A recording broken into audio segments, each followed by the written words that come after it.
Yeah, I'm David Johnson. I coordinate the percussion program here at the California Institute of the Arts in Valencia, California, suburb of Los Angeles. I started out studying, I started as a pianist as a kid, but got into percussion playing when I went to college. I got involved in contemporary chamber music a lot, and the classical percussion playing. And that was where that's how I approached the percussion field. And, but I also studied some tabla drumming, you know, being the West Coast percussion player that I am. I ended up studying at the Opera College of Music also one summer. So that was back in 1968. But I pursued a career of working with composers and playing chamber music, and that was sort of my passion, and with other players that shared that passion. And I did that a lot. And used to play with a group called the Black Earth Percussion Group, and we toured a lot around the States and in Europe, and got really involved in that music. And at a certain point, I got a little too much of a good thing, and I started pursuing jazz mallet playing in my late 20s, and went to New York for a while and took some lessons with a wonderful mallet player by the name of David Friedman, and then came back out to Los Angeles. I was in the Chicago area with this Black Earth group. And then I came back out to LA, and that was in 1977, 78, right in there. And it just, you know, freelancing and doing everything from orchestra work to the chamber music work, then I got into jazz playing, so that then expanded a lot of stuff for me as a mallet player. From really nice jazz concerts and projects to big bands to wedding parties, and you know, and LA is a big studio town, so I've been able to participate a little bit in the fringes of that. It's not been a big thing for me, but everybody who works here is any good to get some studio work. I've done my share of the film work and this and that and the other thing. How did you fall in love with percussion? Well, I think to be honest with you, I don't have an easy answer for that. You know, it's not like something I just had to do that and couldn't wait. You know, it was like I was a piano player as a kid, and that was just, I couldn't see where that was going. You know, playing by yourself, I just couldn't see. I was in a small town too. I grew up in a small town up in Washington State, so I was sort of in a very isolated kind of place. I studied pipe organ, studied church organ for a while also. Thought I might do that, but you know.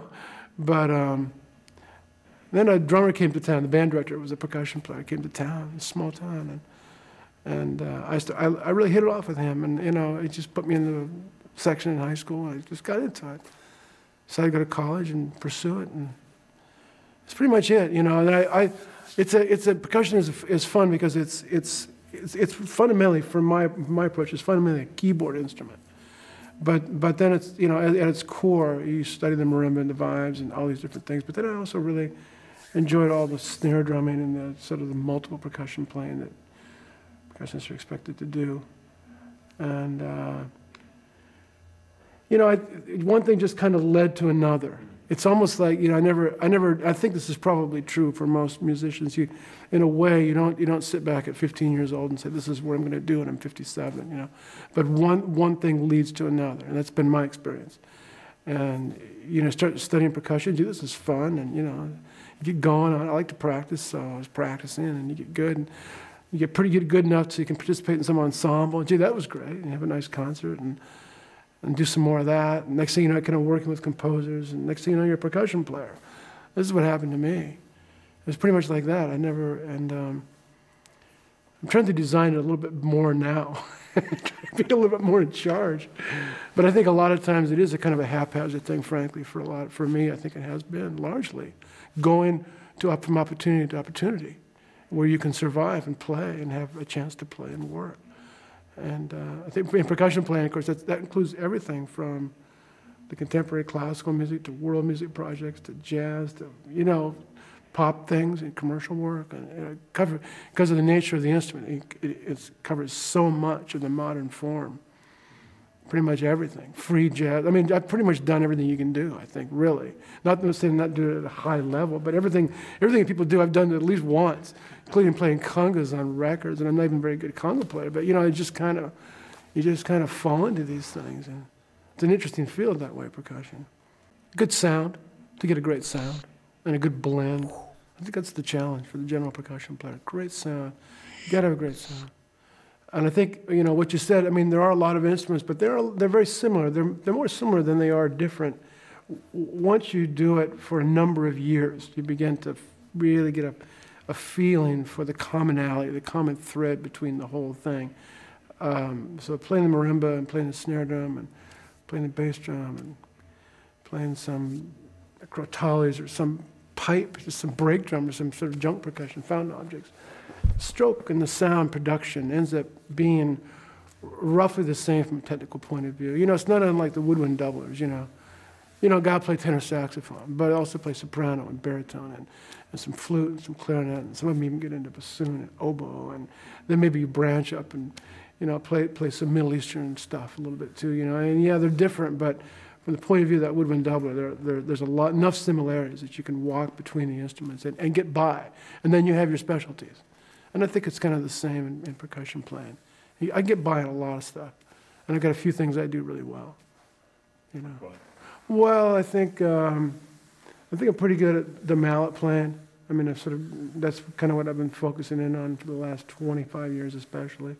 Is just really getting a hold of the marimba and the vibraphone, those approaches, and a certain kind of very specific sort of four mallet approach that I come from. That I originally started learning from this guy I mentioned, Dave Freeman in New York. I really wanted to play like Dave Freeman. I just really focused in a lot on that approach. I've got my own sound with it. I don't think I'm as good as he is, but who knows, you know. But so I'm good at that, and I take that to the contemporary chamber music. I take that to the improvisational world. I do a lot of things with it. So I'm kind of honing the whole thing down to the vibraphone and the marimba. This is what I really practice on an everyday basis. This is where my writing is. This is where the record that I gave you is made around that, and it's kind of getting known. I'm known for that in my community here in Los Angeles also. It's just, you know, like I said, a lot of I think what players do is you get thrown into these circumstances. This may be more true for percussion than other instruments. I don't know. You know, you just get, over the course of a career, you get thrown into circumstances, some of which are, in a sense, beyond your control, you know. Here, I'm going to play this now. I don't know how to do this now. So you got to go kind of figure it out because you don't want to turn the job down. And it's amazing, like people will sort of punt and fake it and learn how to sort of get through things. Percussion players do that, I bet, more than most instrumentalists, I bet. Because I know guys that, for example, are very good drum set players. Maybe they really go to the Latin thing. You say, well, let's play a mallet part, like a marimba part. They go, oh, geez, I hope it's okay. And they'll say, yeah, give it to me. They'll take it, and they'll work it out, and they'll play it, you know. And it's not their thing, but they'll do it because they played it 20 years ago. And that's how I am, like with something like timpani. I mean, I'm not a timpanist, but you give me a timpani part, I'll go for it and get a pretty decent sound. And it's not my specialty. But I've learned to sort of walk through these different areas over the years. And I think probably percussion does that more than other instruments. So I know some woodwind doublers that get into that too. You'd be amazed. They pick up the oboe. You've never seen them play oboe before. They are playing oboe, you know, because they've done it over the years in some shows. They're not great oboe players, but they can double on that for a show. This is one of those age-old questions in percussion. It used to be that everybody who came up studying percussion also did some xylophone and some mallet playing along the way. It was kind of a given. A lot of schools required that. In fact, the idea of being a drum set player and going to school was a fairly new idea. You would major in that. I kind of mixed feelings about it. We have a really good drum set program here at Cal Arts. And I'd say I get just like one every few years that wants to actually play some marimba. And I'd like to encourage them to do that. But the drum set field has changed too. The drum set field has really changed a lot over the years. Because now the drummers are, they're expected to also cover a lot of bases. Like they're expected to swing, and, play good jazz, back up a piano player. They're also expected to play a pop kind of a show. It's supposed to be a good rock drum. It's supposed to get going with a Latin thing. And then there's the whole demands of commercial, whatever that might be. And then there's hand drumming. A lot of them, rather than doubling off into mallet playing, will double off into Latin playing and hand drumming, which is probably more practical for them in terms of their work world.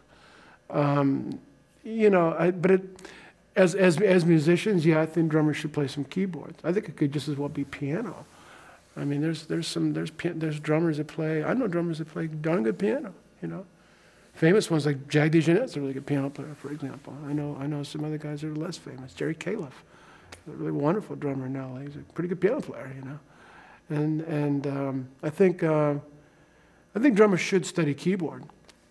Could just as well be piano, though. To tell you the truth, I think it's and if they enjoy the marimba and the vibes and all that, they really like it, and they're drawn to it, I think it's a great idea. But boy, the drum set has changed a lot in the last couple of generations. A whole different ballgame. It's highly specialized. People are very good. That's an instrument that has really changed a lot in the last couple of generations, I think. What? Tell me how.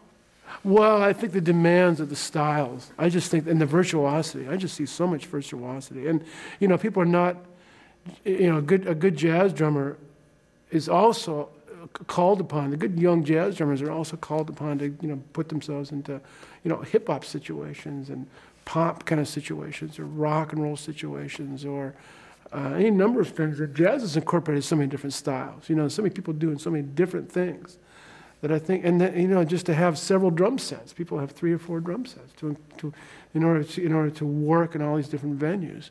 And I just think the instrument has become much more specialized in a sense than it used to be. Much more demanding technically. That's what I think. That's what I hear. But I would say probably that the percussion field in general explores the instruments of other cultures probably more than most of the other instruments do. And I think a lot of that is just plain old curiosity. I know a lot of the orchestral players, a lot of the orchestral guys, you think of as all they're just timpani specialists, and like Rainer Carroll here in the Philharmonic, like Rainer's got an djembe playing, and he's gotten really fascinated by it. And I know I had Chris Lamb in New York play a few years ago. He's a really good shaker player. I think a lot of the percussion players now are like, they're just sort of playing around with music of other cultures and kind of see what happens. Because it's what everybody's finding is that if you inform yourself by some of these hand drumming, some of the hand drumming techniques, or some of the Latin skills, that that will actually work its way into your ability to play the contemporary music, especially the people who specialize in orchestral music and chamber music and the commercial fields, film and so forth. A lot of people have found that by exploring percussion of other cultures, that it's actually very useful for them. And percussion players are by nature just kind of real curious about that. They look at that, I think I can do that. Because there's more in common than is different, with other percussion. There's a kid right here outside the door. He's a really good percussionist. He's playing tabla. He comes to Cal Arts, he takes up the tabla. He'll be here for 2 years doing that. He may never do it again, but for the rest of his life, he was playing while constantly being informed by the tabla. I think that's pretty interesting. And that's something we do here at Cal Arts. We really encourage this, it's a lot. Our hand drumming program here is really strong, and all the students get involved in it. And I think percussion players do that probably more than wind players or string players and brass players, certainly. I think playing by ear is a tremendous advantage. I think people should I think it's one of the things that's been lost in classical music is playing by ear, I think. A lot of really good classical players don't play by ear at all. And it's the strength of the jazz players and anybody else who's in a kind of a more by rote music, jazz and all its related music, that people improvise in, is definitely by ear. Most of the world's music is by ear. I don't, I'm not a musicologist, but I'll just throw the number out there, like 95% of the world's music is not written down. I think that's probably true. It might even be way more than that. So really, music making is fundamentally an oral experience. It is by ear. And I think, in a sense, drummers do have that advantage because they start out that way. A lot of what we do is just a lot of what the drum. I'm not a drummer. I'm not a drum set player. So my experience is a lot in the classical world, and then coming to the jazz through keyboard playing. And that's a little different deal. But yeah, drums are definitely an oral experience, and drumming all over the world is primarily taught from teacher to student and passed on, never written down. So most of it is. I think for drumming that is probably an easier. But you know, that's true in other instruments too. The tar in Persian music is taught the same way. You know, and all the flutes and the duke and all the rest of it's all taught that way. Most of the world's music is not written down. Some of it's technical. Some of it is just having good wrists, good hands, you know, through snare drumming, through timpani playing, through fundamental mallet playing, just developing a person's hands in such a way that they can get a lot of color out of the instruments, and just having that control, just like in any instrument, just a lot of control in the hands. And then if they have a lot of control in the hands, then when they go to play something like a cymbal or a gong or something like that, you know, their hands can respond to what their ear is telling them should be the result. But then you got to have the ear to know what it is the music requires. What kind of a blend are we talking about here? What's the nature of the music? And then there's mallet choices. You can pick many different kinds of mallets to strike things with, and so you have to choose the right mallet. And I think percussion players depend a lot on intuition. I think it's very intuitive. You know, because you say there's so many choices, and you can't work them all out. You have to be very intuitive. You just kind of get into the musical situation. You hear it. You go, okay, I think it's that mallet. I think it's that cymbal. You just do it, and sometimes you don't have too much chance to work it out beyond that. And there's a lot of intuitiveness there. You know, you hit the cymbal, and you just have a feel for it. And it starts in the hands, and it's just intuition. Can you teach somebody rhythm? Yes you can. You definitely can teach rhythm. I teach a rhythm skills course here at Cal Arts. It's required for all students to come in. Rhythm skills A and rhythm skills B, not just the percussion players, the whole music school. If they don't test out of it, they test into my class, which is almost everybody. Oh, you can definitely teach rhythm. How do you do it? Well, there's a lot of ways to do it. First of all, getting your body to move to rhythm. I've studied some eurythmics, and I teach some of the principles of eurythmics in my class.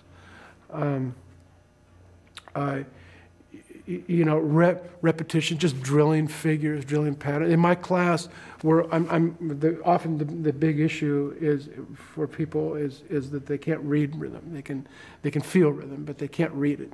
This is one of the big issues, or once they're reading it, the feeling goes away.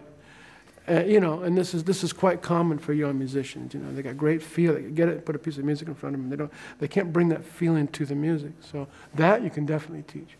You can teach by just working with etudes and singing and using a metronome, and just a whole lot of ways of doing it that I do in my class.